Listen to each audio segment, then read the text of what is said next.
welcome back to the Team Dorling channel. Euro 2025 is just around the corner, so this week I'll be taking a look at my favourite and least favourite shirts from the upcoming tournament. We've also got an update on the progress of the move, of which you can see some evidence behind me. We've got a couple of new shirts in the collection to take a look at too, and a little bit of good news from the world of football as well. So first off, let's get into it with a collection update. And the collection figure now stands at 337. That's right, 2 new shirts have been added to the collection. So we'll have a little look through them now and see what you think. Okay, so first addition to the collection this week is this 1920 Ankara Gucci 4th shirt. It is a 110th anniversary shirt. Fan version, the player version had gold cuffs, but it's got this lovely graphic on here and a 110-year badge at the bottom. Another little 110-year detail on the back here, and of course nice big fat number there with the Ankara badges within it. The club badge itself is a sort of rubberized material which is very shiny, so we'll take a look at that in a short video now. Here we go.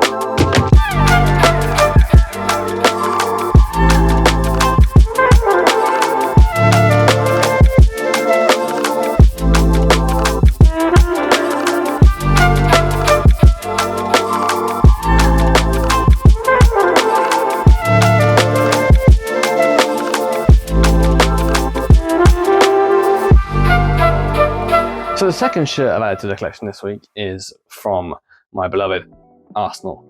So this summer, the Arsenal women's team won the European Champions League for the first time in 17 years by beating Barcelona in the final.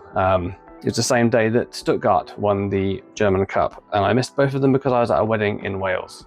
However, I did manage to get to stream the last 5 minutes at the wedding reception with the express permission of my wife to do so. So I managed to see the end of the game, and Arsenal, of course, were victorious 1-0 over Barcelona. So this is a shirt I got from Rocky Nico, and it is the Arsenal authentic home shirt from the season just ended, fully patched up with match details for the final. So you see it's got the match details there. It's got the new UEFA Foundation 10-year badge, the Women's Champions League badge on the side there.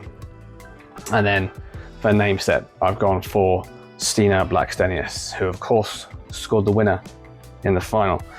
I couldn't really turn down the opportunity to get a shirt like this in a season where Arsenal have completed such a feat. So I'm a big supporter of women's football, and support the Arsenal women as much as I do as the men's team. So it's a huge achievement to win the Champions League, and I'm really happy to have that shirt in my collection. So let's have a closer look at some of the pictures now.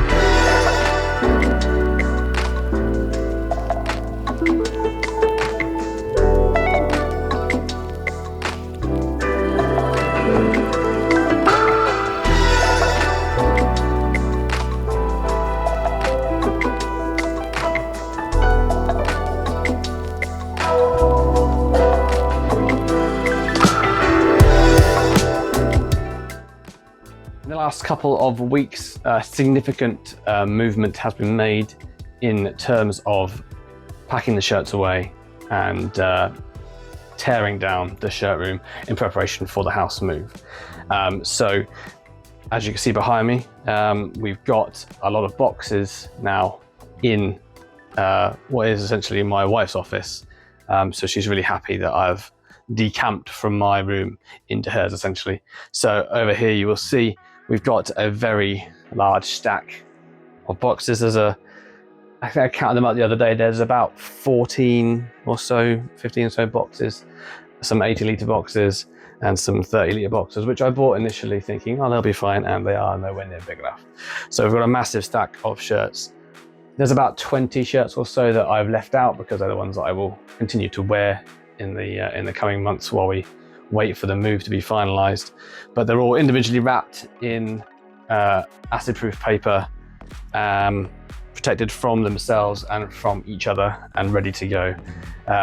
We also have got a box full of hangers, well, in fact, a box and a half of hangers, and a couple of boxes of shirts down here. So the aim will be to move these out of here back into the shirt room once work on the shirt room is complete. We'll show you a little bit of a snippet of the shirt room now. Okay, so this is the shirt room as was. Please ignore my knee brace hanging in the window there. As you can see, all evidence of shirts in wardrobes have gone. So next step is just getting this wall repaired. A little bit of damage to the plaster here. This room hasn't been decorated in probably 25 years. So a little bit of work there, ready for the sale. A few shirts remain in here. As we can see over here, we've just got a couple of rails left, maybe about 20 or so shirts that I'm going to continue to wear in the build up to the move. But essentially football shirts are in hibernation now until shirt room Mark II at the new house. I will still be buying more shirts though, obviously. Between you and me, don't tell the wife, there's another 2 shirts on the way. So as we know, the Women's European Championship starts very shortly, and the strips used in the tournament will be a combination of bespoke kits made specifically for the women's teams, and some of the teams will be sharing shirts with their male counterparts. So what I've done is I've had a little look through the shirts in the tournament and picked out my least favorite 3 and my favorite 3. Not ranked particularly, I always find it very hard to put shirts in a definitive ranking list, but I found 3 that I really don't like and 3 that I do like. So we're gonna have a quick look through them now. We're gonna start with the shirts that I don't like. And this is the first one here. So this is the women's Italian away shirt. I can see what they've gone for with like the like olive branches and stuff, I guess. But the different shades of green look really washed out. And in comparison to some of the more ornate, artistic looking patterns of previous women's shirts that Adidas and other manufacturers have produced, it just isn't very good. It doesn't look very nice. The red on the shoulders, it's fine, but it does, I think it clashes a fair bit. So I understand what they've gone for, but I don't like it at all. I'm not going to rank these. I just don't like it.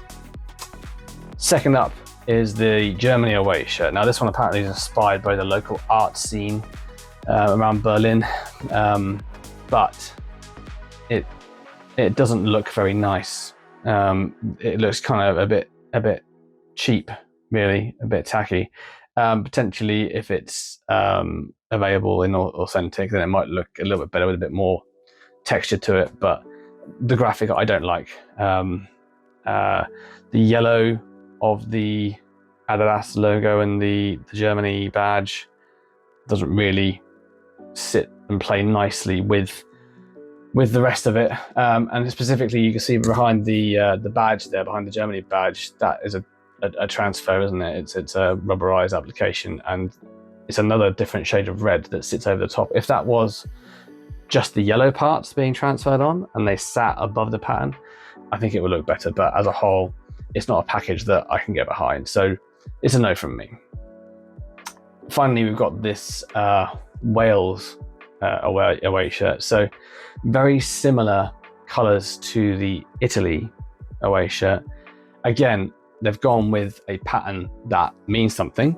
So this is going to replicate the shape of Welsh love spoons, which is a traditional wedding gift in Wales.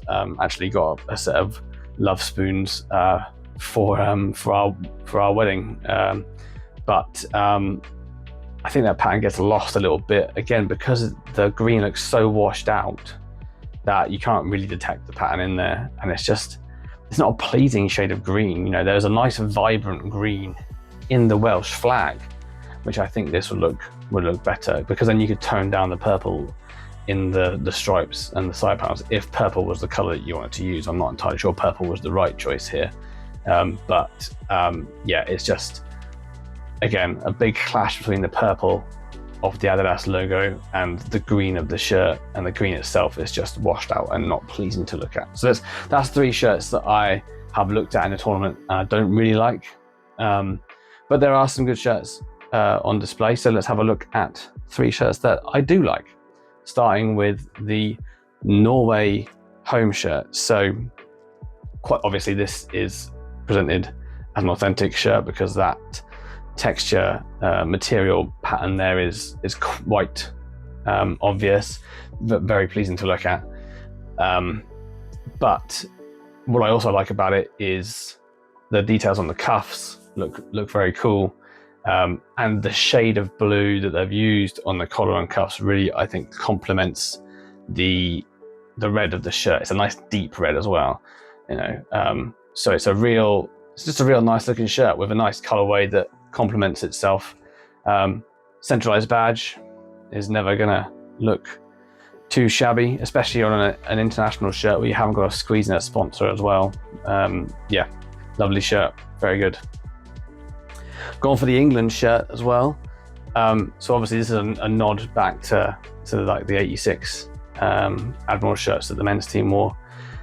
Anytime an England shirt, whether it's a kit or a warm-up top, comes out with this kind of red and blue sort of upper chest design, people gobble it up. And again, the authentic pattern here in the dry fit, the pattern, it looks really good.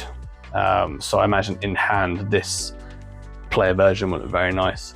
Match details in the center there, patches on the sleeves. I think this will look very nice on pitch as well. So hopefully it will be a shirt that wins the tournament. And then finally, another Nike effort. So Nike actually have done very well for the women's teams, although this one, as we know, is actually worn by the men's team as well. But this is the Finland home shirt. Now their away shirt is also very nice, dark blue with a full graphic. But I think having the graphic on the blue center stripe with that lovely little bit of gold trim down the side, and then the graphic within the stripe, and again having it in that nice dry fit ADV material, this is a banger of a shirt. Only one slight criticism probably is the collar. I'm not sure that's a comfortable collar to play in, to wear. It's not the sort of color I would enjoy wearing. I don't think it looks a little bit high, you know, but lovely shirt all in all. So yeah, fantastic. So there you have it. They're my 6 shirts that I've highlighted for the women's Euro 2025. If you've got any shirts within the Euros that you particularly like, then let me know. There are a couple that could have slipped in there. I think the Portugal home shirt is quite nice. The Norway away shirt is all right. The Finnish away shirt, as mentioned, even the England away shirt is very nice as well. A lot of these shirts, because of how plain international shirts are and have to be for the most part, the intricacies in the material really can elevate them. So yeah, it's a decent bunch of shirts for a tournament that I am looking forward to watching. As I mentioned at the beginning of the video, we're gonna have a little bit of good news in football. So there's a lot of negativity in football, and I made a ranty video that was almost an hour long last week about the Club World Cup. So I am not exactly immune from criticism in putting negativity about football out there in the world. So I'm going to try and find little snippets of good news and positive stories in the world of football to distract us from the megalomaniac owners and the financial abuse and all that kind of stuff. So one of my favorite clubs, Stuttgart, has partnered with a charity in South Africa called Viva Con Agua, and their aim is to encourage and educate young people in sort of social values, health awareness, and education through sport, and specifically talk to them about the knowledge and awareness around the issue of clean drinking water, and try to provide clean drinking water.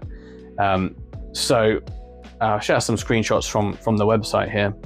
The event this year was between the 29th of April and the 3rd of May. So at the end of the Bundesliga season, there's a 3-day football camp, and 60 children attended.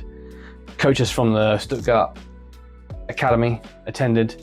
and led some training sessions, taught the young people how to play football, basics of technique, shooting, match organisation. But they also provided a wash station, which was a hygiene and sanitation station, and they provided a shower bus, which is a mobile shower and sanitary trailer for people that have no access to hygiene facilities. So the children learned about how important and life-changing access to clean water can be. They also trained local coaches, and then they had a community viewing of the Bundesliga match between Stuttgart and St. Pauli, which is another club that does a lot of things like this. They gave away some Stuttgart shirts for guessing the correct scoreline, and they basically underlined their continuing commitment to social participation, education, and in this case, access to water. So I'll try to find some examples of stuff like this every week. Started, of course, with one of my favorite clubs, but there's a lot of good that can come through football. You look away from the greed at the top levels of the game. You look away from situations that happen in this country, like at Reading and Oldham and now Sheffield Wednesday. Football can be a force for good. It is something that has a massive community aspect to it, and it draws people together. And there are some people that say football and politics and social issues shouldn't be intertwined. Those people, I think, are wrong. Football embodies throughout its history, class struggle, politics, solidarity. So football can really push positive outcomes for people that need them. And that can be both in this country and abroad.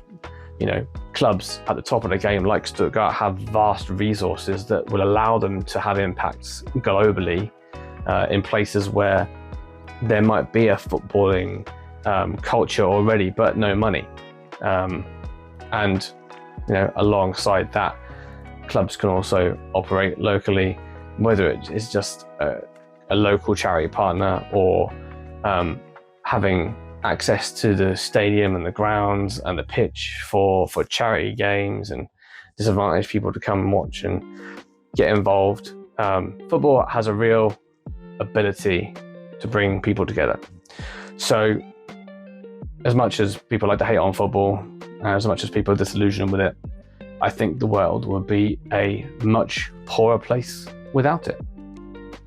So that's like a happy rant compared to last week, right? What I'm saying is cheer up. It's not that bad most of the time.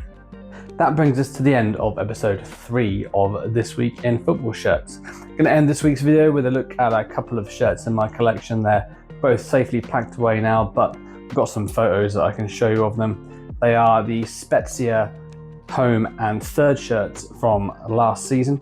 They're both match worn by Filippo Vandanelli, who is this gentleman here. Kappa shirts, lovely designs. Spezia, even though they've now changed their badge, had a nice badge last season with nice rubber press details. A nice little badge on the centre of the shirt to denote the anniversary of them winning the Coppa Italia. And the away shirt, nice blue sort of marbly texture designs. So I'll leave you with some photos of those Spezia shirts, and I will see you again next time. Bye-bye for now.